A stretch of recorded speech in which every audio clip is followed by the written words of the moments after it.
E aí, turminha, tudo bem com vocês? Espero que estejam todos bem. Vamos aqui para mais uma videoaula hoje. Por motivo de força maior não podemos estar presentes para fazer as discussões necessárias, né? Porque, imagina, né? Tantos conceitos bacanas, tanta coisa legal para nós trabalharmos em Revolução Francesa, daria bons debates, boas discussões com vocês, mas infelizmente, né, temos que apelar para as videoaulas para que nós possamos dar sequência ao nosso conteúdo. Mas em breve estaremos presentes, né? Estaremos de corpo presente, fazendo as discussões necessárias com temáticas tão atuais, né? Ah, mas o que uma revolução do século XVIII impacta na minha vida hoje? Ora, muita coisa, né? Principalmente se a gente for parar para pensar na questão do quanto, né, os conceitos, os ideais que vão ali articular a Revolução Francesa estão presentes ainda hoje, né? Liberdade, igualdade, são ainda ideias, muitas vezes, que elas passam, né, pela nossa sociedade. Nós refletimos muito sobre isso, né? Liberdade de expressão, liberdade de pensamento, liberdades religiosas, igualdade, né, principalmente a questão da igualdade jurídica. Somos ainda todos iguais, né? Uns não são mais iguais que os outros, então são coisas que nós temos que refletir bastante. Na aula passada expliquei para vocês o contexto da Revolução Francesa até a formação da Assembleia Nacional Constituinte, né? E é um momento em que fica estagnada a Revolução Francesa, porque eles montam ali a Assembleia e não sabem ainda mais ou menos como vai ser a reação do rei em relação a isso. E começam ali diversos boatos, né, que diziam que o segundo Estado se juntaria para dar um golpe na Assembleia e fechar a Assembleia Nacional Constituinte a favor do rei, né, e aí o retorno do absolutismo. Então, principalmente os camponeses que ficam temerosos de um retrocesso, né, até onde você tem ali a divisão, né, do processo revolucionário. Então, muitos camponeses acabam invadindo fazendas, né, desses aristocratas, atacando essas famílias nobres, gerando ali uma fase que nós vamos chamar de grande medo, tá? Que é a fase em que a nobreza ela fica assustada com o processo revolucionário, temerosa do que pode acontecer, e muitos fogem da França, vão buscar abrigo em outros países e dizendo a esses outros países o que está acontecendo ali dentro da França, né, num sinal realmente de terror ali dentro. E é claro que toda essa crise ela vai gerar ali saques, conflitos entre grupos sociais, escassez de alimento, porque você trava o processo de produção. Durante o grande medo, as fazendas foram atacadas, então é um processo realmente complicado. E aí quando vem aí julho, dia 13 e 14 de julho de 1789, houve uma série de manifestações que exigiam, né, que o governo agisse, que as coisas realmente pudessem acontecer. E quando se percebe, né, que você quer realmente uma mudança, e até para você configurar ali mostrar para a Assembleia Nacional, né, que ela tem apoio de vários setores sociais, o que os revolucionários vão fazer? Eles vão atacar aquela que é o maior símbolo do poder absolutista da França, né, daquele período, que é a Bastilha, uma prisão criada, né, quase que com fins exclusivos, né, de prender pessoas que são contrárias ao regime. Então imagina você ser preso por uma publicação sua, ser preso por não concordar com as ideias absurdas da família real. Então isso era a Bastilha, tá?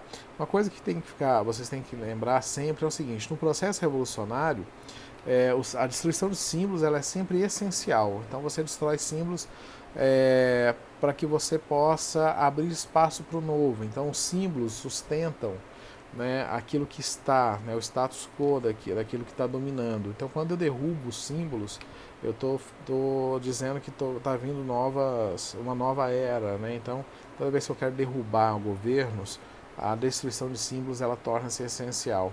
Vou dar um exemplo, né, em 2001, né, nos ataques terroristas da Al-Qaeda.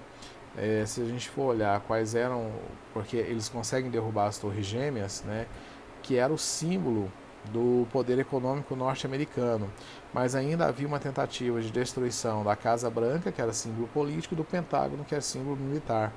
Então, todo revolucionário ele vai atacar sempre símbolos. Quando, por exemplo, no revídeo, né, os Estados Unidos, por exemplo, vai invadir o Iraque, né, realmente não tem muito a ver, mas enfim, né, o Iraque torna-se a vítima norte-americana pelo ataque que não foi do Iraque, né, foi da Al-Qaeda. Mas uma cena que ficou muito famosa foi a derrubada deles da estátua de Saddam Hussein. Então isso mostra para nós que o ataque a símbolos ele faz parte do processo revolucionário.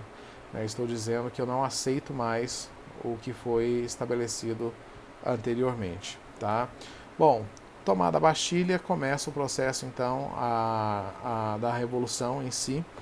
Nós temos a formação da monarquia constitucional no ano de 1791, que é a segunda fase da Revolução Francesa, a primeira da Assembleia Nacional Constituinte.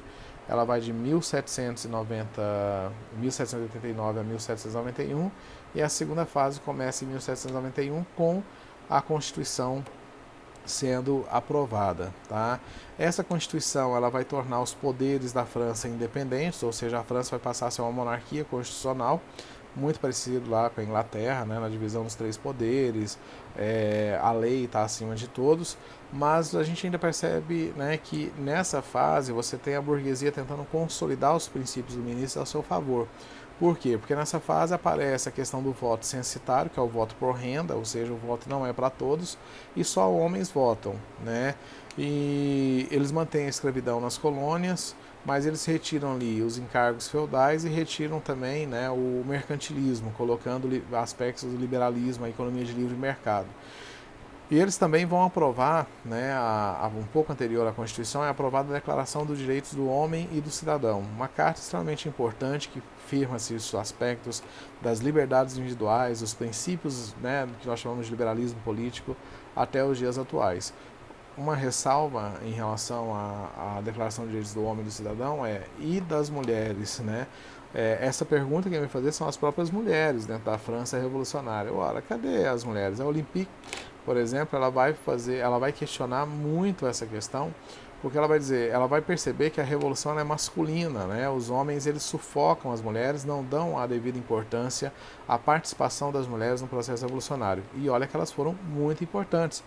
Inclusive quem inicia todo o processo de conflito, né, das manifestações que vão culminar, né, por exemplo, na invasão do Palácio de Versalhes para forçar a família real a ir para o Palácio de Tulherias, você tem todo um processo onde as mulheres são protagonistas dentro da Revolução, mas que os homens vão anular esse protagonismo, né, obviamente, por meio de documentos como essa Declaração dos Direitos do Homem, que é bem específica, e também da Constituição, quando estabelece o voto censitário masculino, né, retira das mulheres o direito de voto. Então, apesar de todo o aspecto revolucionário, a Revolução Francesa mostra ainda um viés conservador.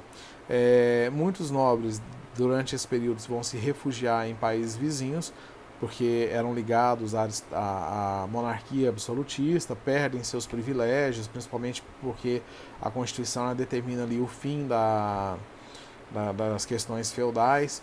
E em junho de 1791, o próprio rei e a família real tentam fugir da França, né, mas quando eles estavam ali muito próximos da fronteira, eles acabam sendo descobertos. Eles se retornam, então, em abril de 1792, a França entra em guerra com a Áustria e a Prússia. O rei e os contra-revolucionários incentivam a guerra acreditando na vitória. No dia 10 de agosto de 1792, o Palácio de Tulherias foi invadido e o rei foi destruído e preso com sua família, acusado de traição. Ele comete uma traição dupla, de fuga, e também depois se descobre que ele estava tramando ali, principalmente com a Áustria e com a Prússia, uma contra-revolução. Então ele dizia apoiar os revolucionários, mas ao mesmo tempo ele estava apoiando uma chamada contra-revolução, ou seja, ele queria que esses países voltassem, retirassem os revolucionários do poder e colocassem ele como rei absolutista de novo. E aí começa uma discussão, o que fazer com o rei? E os girondinos não queriam, né, a condenação do rei, porque eles queriam uma monarquia constitucional, então eu preciso manter o rei no seu devido lugar. Mas os jacobinos, e boa parte da população francesa ali já estava aderindo aos jacobinos, não, eles queriam de fato, né, um julgamento do rei por traição, uma condenação do rei por traição. Então nós vamos ver sendo dissolvida, né, nós vamos acabar vendo que essa Assembleia, né, essa monarquia constitucional, ela vai passar por apuros, e na Assembleia, no Parlamento, quem vai tomar conta a partir de 1792 vão ser os jacobinos. Os jacobinos, o que eles fazem? Eles colocam o rei no banco dos réus, o rei vai ser preso, condenado, né, julgado e condenado à pena máxima, à pena de morte por traição à França. A Assembleia foi dissolvida, formou-se, né, a chamada Convenção Nacional, e essa convenção vai ser dominada basicamente pelos jacobinos, que quando vão assumir o poder, vão retirar os girondinos, né, da Assembleia. E aí fica a pergunta, né, que vocês devem estar fazendo. Quem que é jacobino? Quem que é girondino? O que é isso? Né? Bom, lembra que eu falei que a Revolução Francesa ela era heterogênea? Você tinha vários grupos, né? Então, você tinha ali, vou falar de 4 grupos, né, em especial. 5, na verdade. De um lado, nós tínhamos os jacobinos, que na Assembleia sentavam do lado esquerdo. Eles representavam a pequena burguesia e a classe média, defendiam uma igualdade, uma sociedade igualitária. Então, eles defendiam não somente uma igualdade jurídica, mas também um aspecto de igualdade econômica. Defendiam muitas políticas sociais, participação ampla da sociedade dentro do processo político. Sentavam à esquerda.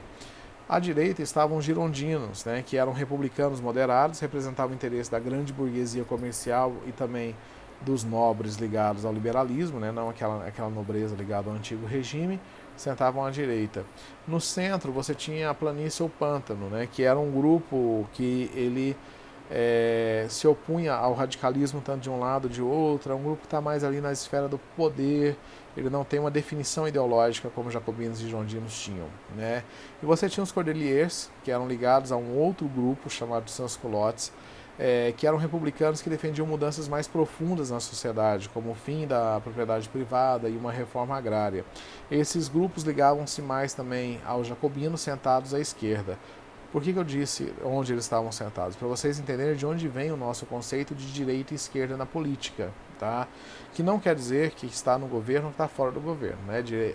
Direita e esquerda são posicionamentos políticos, enquanto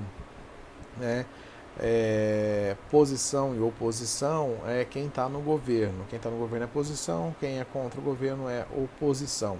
São termos diferentes, mas para vocês entenderem a origem da esquerda e direita que nós tanto usamos no Brasil e muitas vezes não sabemos exatamente o que é. Né? Então esse grupo lá que está mais à esquerda, que são dos jacobinos, assume o poder na Convenção Nacional e estabelece um governo republicano. Quando é janeiro de 1793, o rei acaba sendo julgado, Luís XVI julgado, acusado de traição, e ele é executado. Mais tarde, a sua esposa também, Maria Antonieta, foi julgada e condenada também, vai ser morta pela guilhotina. Girondinos e jacobinos, né, divergiam em relação a alguns aspectos, só para a gente lembrar, né, quando os jacobinos assumiram a Assembleia, o que eles vão fazer? A convenção. Eles vão vão retirar o voto por renda e colocar o voto universal, masculino. Né? Quer dizer o que é isso? Que todos, independente da renda, poderiam votar. Então nós temos um aspecto mais social no governo jacobinista. Tá? O problema é que os jacobinos começam, principalmente liderado pelo Robespierre, eles começam um processo de radicalização total da Revolução. Então, eles vão criar, né, em abril de 1793, o Comitê da Salvação Pública. E a partir daí, o Robespierre vai assumir esse comitê e vão começar a perseguir, feito loucos, os seus opositores. Isso vai gerar, obviamente, uma grande revolta, uma grande onda de perseguição de Robespierre, né, pelo Comitê de Salvação Pública, aos seus opositores. Então, qualquer pessoa que fizesse crítica ao governo da convenção era acusada de traição. E como não havia tempo de fazer uma investigação, o julgamento era muito rápido. E esse episódio, esse período, ficou conhecido como terror jacobinista. Por quê? Prestem atenção. Estima-se que entre setembro de 1793 e julho de 1794, mais de 300 mil pessoas foram presas. Dessas, 17 mil foram executadas na guilhotina. Isso pelo Tribunal Revolucionário. Isso incluía, a maior parte eram monarquistas e girondinos, mas incluía também pessoas do próprio grupo jacobinista, que começaram a se desentender, principalmente com Robespierre, e o Robespierre ficou cego ali pelo poder e acaba, né, tomando medidas extremas nesse momento. Claro, nesse cenário de terror, de horror, de violência extrema do Estado, os jacobinos vão perdendo muitos apoios, principalmente daqueles grupos que eu falei para vocês, Sans-Culottes, Cordeliers, e esses grupos, inclusive, vai ter execução de lideranças, né, como os urbanistas, que era um outro grupo. Então, as lideranças desses grupos vão começar a ser mortas também, acusadas de traição, né? E aí, obviamente, eles não conseguem se sustentar, porque eles perdem apoio, inclusive entre eles próprios jacobinos, tá? Agora, isso é a fase do terror, tá? Porque a convenção, a Assembleia, ela vai aprovar algumas leis que elas são interessantes. Primeiro, já falei para vocês, o sufrágio universal masculino. Então é interessante que tira aquela questão da renda, todos podem votar. Confiscaram as terras da nobreza, distribuíram aos camponeses pobres, aboliram a escravidão por dívida, estabeleceram o ensino primário público e laico a todos, obrigatório. Isso foi muito importante para a questão do processo da educação dentro da França. E uma outra coisa que eles fizeram também foi estabelecer a lei do preço máximo, para dar, lembra que o alimento era um grande problema para a população, então agora eles vão estar dando alimento, com a lei do preço máximo, eles vão estabelecer o valor do alimento para que todos pudessem ter acesso. Em 27 de julho de 1794, nós temos um evento chamado Nove Termidor, que é onde os girondinos articulam um golpe para tirar os jacobinos do poder. A ala moderada da burguesia reassume o poder então a partir de 1794, e aí se instala em 1795 o chamado Diretório, que é onde os girondinos reassumem a Assembleia. O que eles fazem? Retiram os jacobinos do poder, tentam sanar, né, esse tribunal revolucionário, tentam ali diminuir as execuções públicas, porque tira Robespierre da jogada. Só que tem um problema, né? O diretório vai anular tudo que a Convenção Nacional havia feito, incluindo as leis sociais. Então eles restabelecem um voto censitário,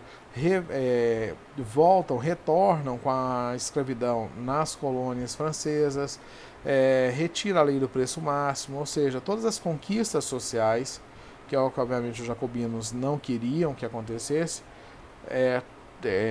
que fosse revogada essas leis, serão revogadas pelos girondinos. Então, os girondinos vão provocar, né, porque fica parecendo para nós que os girondinos vieram e vão ali restabelecer a paz dentro da França. Na verdade, os conflitos entre os grupos se tornam ainda mais intensos, porque uma coisa era o jacobino que discordava com Robespierre em relação à quantidade de gente morta dentro do processo revolucionário. Outra coisa era sobre a questão das leis sociais, isso não se discutia. Então, o que vai acontecer, na verdade, é que os girondinos vão dar um golpe, de fato, né, e retirar tudo que foi feito pelos jacobinos. E o que é pior, né, não vão resolver a questão da estabilidade, porque é um grupo que não vai saber ouvir, e aí a revolução continua, né, os impasses da revolução continuam. E aí torna-se uma situação insustentável, né? Porque a França está passando por uma guerra civil, os grupos estão brigando entre eles, então há uma guerra civil, e ao mesmo tempo você tem os outros países tentando invadir a França para destruir também o poder revolucionário. Então chega um momento em que você tem um exército que ele tem que tomar conta da guerra civil e das invasões estrangeiras dentro da França. E obviamente que nesse momento quem vai se fortalecer é justamente o exército francês. Né? E aí as lideranças do exército, elas parecem ser as únicas capazes de colocar fim nessas divergências e brigas e violências feitas durante esse processo. E aí, diante disso tudo, aparece um nome, que é o nome de Napoleão Bonaparte, que era um jovem oficial que tinha ali um destaque, né? Ele teve muito destaque, contendo as invasões estrangeiras dentro da França e também contendo alguns focos da Guerra Civil Francesa. Ganha muito prestígio, e como a situação se torna insustentável em 1799, né, porque o diretório não consegue estabilizar as tensões sociais, o Napoleão dá um golpe, o chamado golpe de 18 de Brumário, que foi feito em dia 10 de novembro de 1799. E com esse golpe ele inicia o que nós chamamos de consulado. né? Ou seja, ele assume o poder com mais 2 cônsules, e aí nós temos, em 1799, com o 18 de Brumário, nós falamos que chega ao fim a Revolução Francesa. Por que chega ao fim a Revolução Francesa com o golpe do 18 de Brumário? Porque o Napoleão ele encerra ali as assembleias, ele encerra as discussões que estavam sendo travadas. E por mais que ele possa seguir, depois nós vamos ver isso, né, a partir das próximas aulas, que ele vai seguir com ideais, princípios liberalistas, ele centraliza toda a política, todo o poder de ação para suas mãos. Então, por isso que a gente fala que ele encerra, na verdade, com o 18 de Brumário, o processo revolucionário. E aí já entra uma outra história que nós vamos ver posteriormente. Espero que tenham entendido um pouco sobre a Revolução Francesa, tá? Vocês vão fazer um relatório, conforme pedi lá na Agenda Edu, né? Nesse relatório vão colocar, inclusive, as dúvidas que puderam ter, que vocês vão ter durante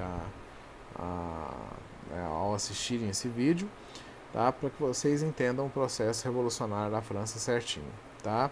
E só para recapitular então, né, a França ela passa então por 10 anos de revolução. Nesses 10 anos nós temos aí 4 fases, tá? Nós temos a Assembleia Nacional Constituinte de 1789 a 1791, a Monarquia Constitucional de 1791 a 1792, a Convenção Nacional de 1792 a 1795 e o Diretório de 1795 a 1799. São as fases políticas. A Revolução termina então com o golpe do 18 de Brumário, tá? No próximo capítulo, né, nós vamos discutir algumas coisas do cotidiano da Revolução Francesa, que são os ideais, que são talvez o mais importante de nós discutirmos dentro do princípio revolucionário da França. No mais, galera, é isso aí, tá? Sei que ficou um pouco cansativo, talvez, né, muitas informações, mas não tem por onde a gente fugir, né, já que é podado de nós as discussões, né, porque eu não tenho aí o feedback de vocês por aqui, por enquanto, tá? Mas espero que tenham compreendido essas informações sobre a Revolução Francesa. Agradeço a atenção de vocês, espero que estejam todos bem.